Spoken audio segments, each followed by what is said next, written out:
Kai aku nui kai aku rahi tēnā koutou katoa. Ko Crystal Edwards tēnei, he kai pāpā hoa hau ki Irirangi Kahungunu.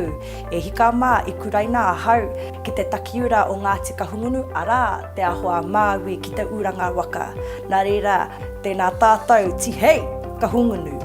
The reason why I got back into study, especially with Te Ao Māori, was when I stood at Te Aute College as a kaihaka with Ngā Rapa Taunga.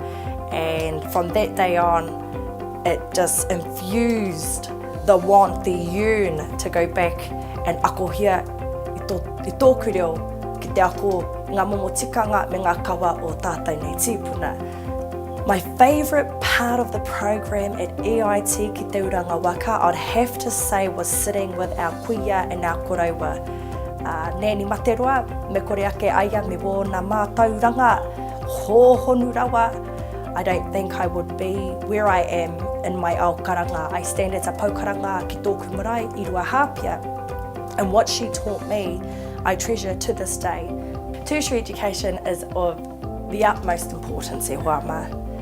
I believe if you want to have a better career path, if you want to have a smooth way of living, no mai hara mai ki te ahoa Māui. As we stand before you, I am at Irirangi Kahungunu, so I was very fortunate to walk out of my Bachelor of Arts and get a lovely, lovely cosy position here at Irirangi Kahungunu as the rangatahi announcer.